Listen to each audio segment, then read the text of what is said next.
Everybody ready? Yeah. First, thank you for coming today. We really appreciate our media partners and the assistance you give us, particularly with cases like this, where we need to get information out to the public.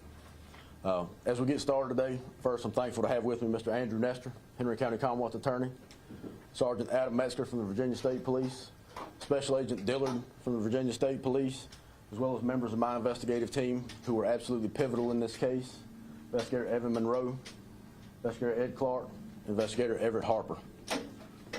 With that being said, we announced last week that we were looking for a missing person, a Laura Cardenas. On Wednesday, October the 25th, Miss Laura Cardenas was reported missing by her employer because she had failed to show up for work on that Monday and Tuesday. Our deputies responded out to her home and they spoke with her fiance at that time, Mr. Adam Hughes. Mr. Hughes told her that he had not seen her since Saturday, October the 21st. So on the 26th, again, our deputies went out on the 25th. On the 26th, our investigators returned to that home and executed a search warrant on the home. Upon executing that search warrant, they discovered human blood inside. At that time, we seized 2 vehicles from the home that were jointly owned by Ms. Cardenas and Mr. Hughes, and we subsequently obtained search warrants for those 2 vehicles. Inside of Mr. Hughes' truck, we recovered multiple blood samples, including a blood sample from the back of the truck as well as the back seat of the truck. So through the course of this investigation, we utilized every investigative resource available, including the most modern technology, and we explored leads that Ms. Cardenas' remains could possibly have been located in South Boston, Virginia. On Tuesday of this week, October the 31st, investigators from the Henry County Sheriff's Office and agents from the Virginia State Police traveled to South Boston and conducted a search for those remains. As a result, we did locate the remains of Ms. Cardenas in a wooded area near the highway in South Boston, Virginia. Yesterday, November the 1st, agents from the Virginia State Police conducted a rapid DNA analysis and confirmed that those remains discovered in South Boston were in fact and unfortunately the remains of Ms. Cardenas.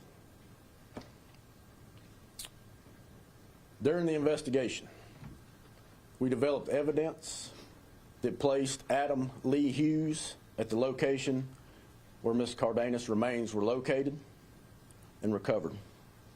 And as a result of this investigation, Adam Lee Hughes, 41 years of age, of 1588 Kings Mill Road in Ridgeway, Virginia, was taken into custody without incident yesterday evening, and he's been charged with second-degree murder and concealment of a dead body.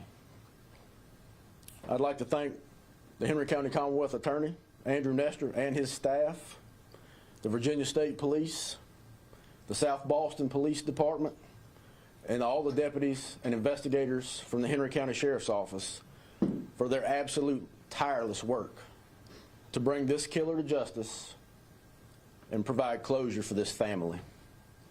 But most of all, we'd like to give our deepest sympathies to the family of Ms. Cardenas during this time of grieving. Thank you. Good afternoon, folks. My name is Andrew Nestor. I'm Commonwealth Attorney for Henry County. On behalf of our office, I'd like to thank the staff and the attorneys in our office who worked diligently and many hours along with the Sheriff's Office to provide legal assistance so that they can use the most up-to-date and lawful investigative tools to bring these cases forward here today. I'd like to thank the Sheriff's Office for their tireless and diligent efforts, Sheriff Davis and his investigative team, especially the Criminal Investigations Division. Their continued and diligent efforts have brought these charges that we're here for today. The state police and our law enforcement officials in Halifax and South Boston area, I'd also like to thank them as well. They have been very instrumental in bringing these charges here today and the work they have provided on the ground in that jurisdiction. It's truly been a team effort. A tremendous amount of resources have been poured into this case. Now that Mr. Hughes has been charged, he will have a counsel hearing. I checked just prior to this press conference here today with the Juvenile and Domestic Relations District Court. That counsel hearing has not been scheduled as of yet. They're working to get that scheduled. Once that takes place, he will either be appointed counsel or counsel will be retained for him, and he will go through a preliminary hearing process. Because of the relationship between Mr. Hughes and Ms. Cardenas, this case will be heard in the Juvenile and Domestic Relations District Court. As Sheriff Davis previously told you, Mr. Hughes is currently charged with second-degree murder and illegal disposal of a body on public property. Second-degree murder in Virginia is punished by 5 to 40 years in prison, and illegal disposal of a body is a Class 1 misdemeanor that carries a maximum penalty of up to $2,500 fine and or 12 months in jail. As always, the Commonwealth cannot ethically comment on the facts of these cases prior to a trial or disposition, but we look forward to working with this case as it goes forward, as it works its way through the court system, as we seek to provide justice to the family of Laura Cardenas. Thank you. We will attempt to answer any questions you may have, so long as it doesn't jeopardize the integrity of the investigation. Anyone have any questions? Again, what was the relationship between the suspect and the victim? It's reported that he was the fiance. Was it tips or what we got this thing rolling? Tips and technology. What kind of technology? I won't go into that. Did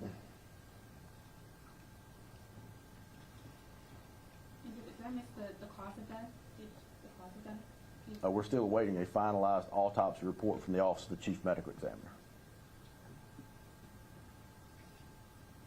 Can you explain a little further? You mentioned that after searching the home, you were able to determine that her remains might be located in South Boston. How were you able to determine that? We used the most advanced technology available to track the location of Mr. Hughes, and we won't go into what that technology is. I mean, you've been talking a lot about the flash technology with the license plates. Could that be? I can definitively say that was not a part of this case. Folks on social media want to know what the nature of their relationship was. Fiance. Okay. You may have mentioned this. If he is found guilty for second-degree murder, what could the maximum sentencing be? In Virginia, second-degree murder carries a penalty of minimum 5 years, maximum of 40 years in prison.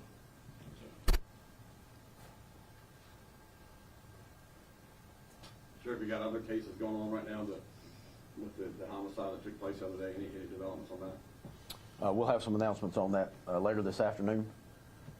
Yeah, it's been a busy time period for the Sheriff's Office. Does Adam Lee Hughes have a criminal history here in Henry County or in Virginia as a whole? Yes, he does. Are you able to share? We're not going to disclose that at this time.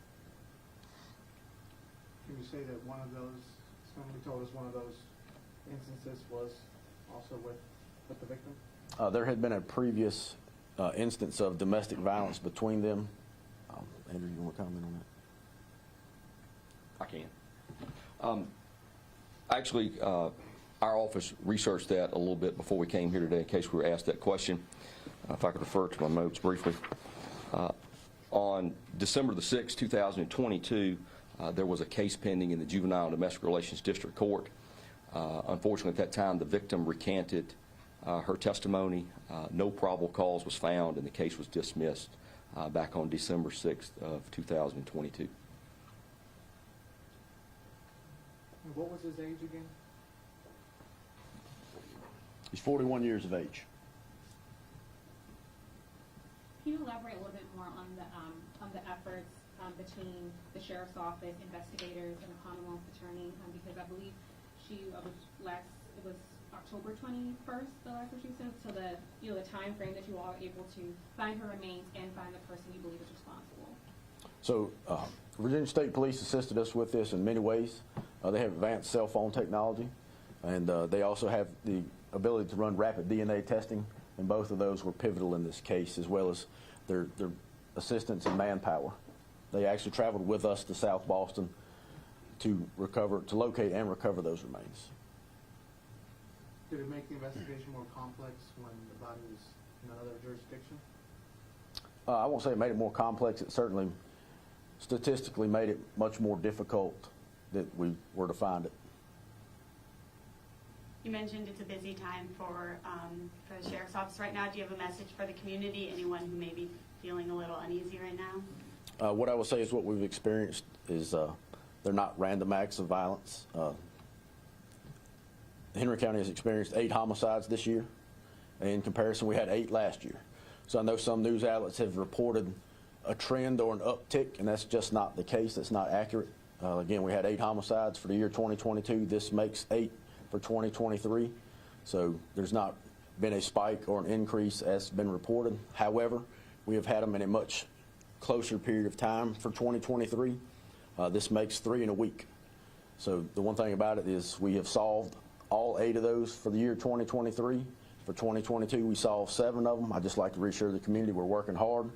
We're going to ensure that if someone comes to Henry County and commits a violent crime or act of violence, we're going to find you and we're going to arrest you.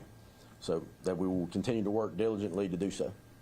Are you guys making any different efforts in that because you guys are at 8 now, same as last year? There's really no different efforts you can make. You know, a large number of these homicides we've experienced in 2023 are domestic in nature. We can't proactively police domestic violence. However, we would have a message for the community, anyone who's involved in a domestic violence situation. There are a tremendous amount of resources out there. We'd encourage you to disengage yourself from that situation and seek out those resources. If you come right here to the front desk of the Sheriff's Office, we'll be more than glad to help you. The Commonwealth Attorney's Office. There are resources in this community to help victims of domestic violence get away from those situations before they do escalate.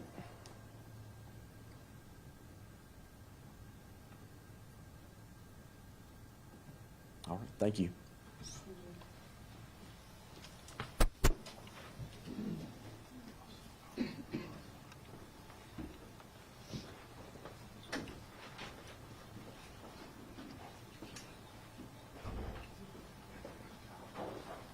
Can I get a quick picture of the lady?